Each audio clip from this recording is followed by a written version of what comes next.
Salads from the 1960s. Just saying that probably strikes fear into your heart. I know it does mine. However, maybe today's recipe can change that for you. Or maybe it won't.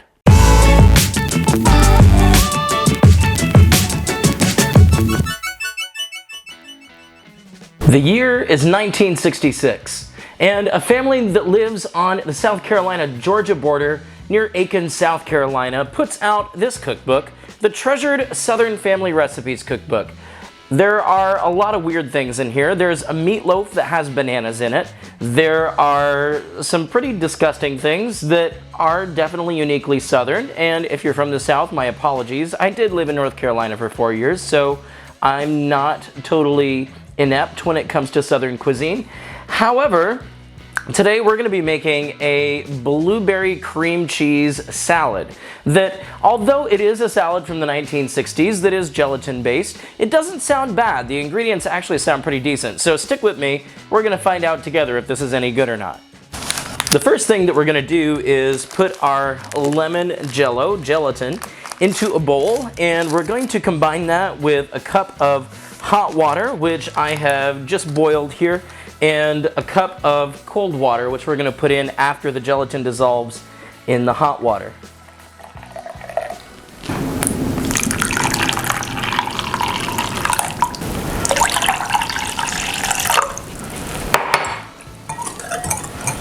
This recipe calls for an ingredient that I've never used before. I didn't even know it existed until getting ready for this recipe, which is canned blueberries.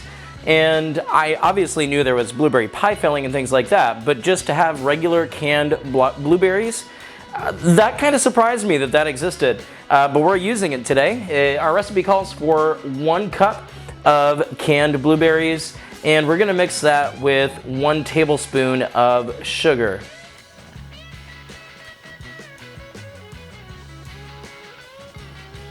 Once the Jello has partially set, you're going to split the Jello in half, and we are going to mix the blueberries into half the mixture, and then half the mixture we are going to do something else with, which you're going to see in just a minute here.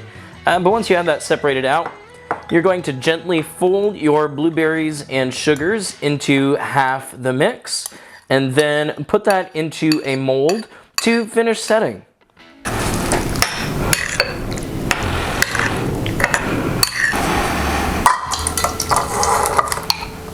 I'm then going to beat the remaining half of the Jello until it is fluffy and, as it says in the book, thick.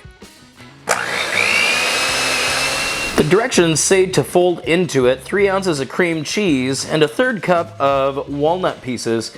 However, I'm not quite sure how I would fold in some cream cheese into that. But I think I'm going to take the mixer and beat the cheese into it and then fold the nuts in.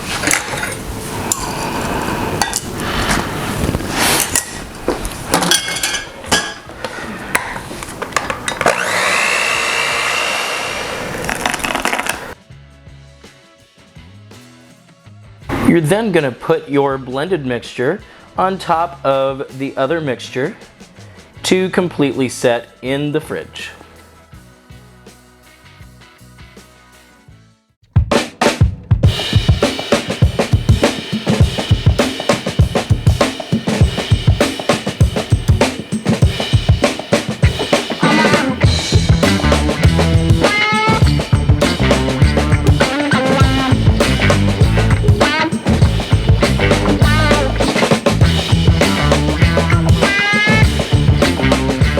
Well, as you can tell, the blueberry part on top does not seem very set, and I'm not quite sure why, because the bottom part is quite set.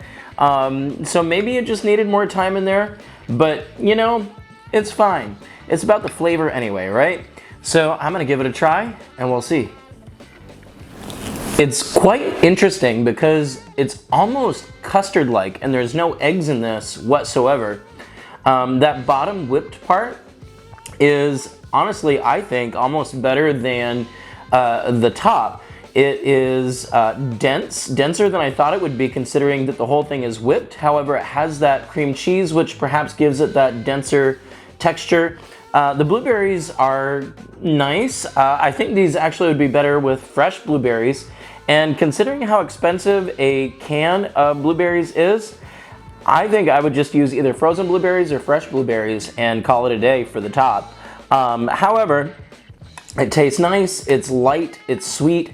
It is not overly sweet because there's only that tablespoon of sugar that is in this. You know, I think I would make this again. And if I did, I would experiment with ways to make that top not fall apart the way that you saw it do in the video just a minute ago.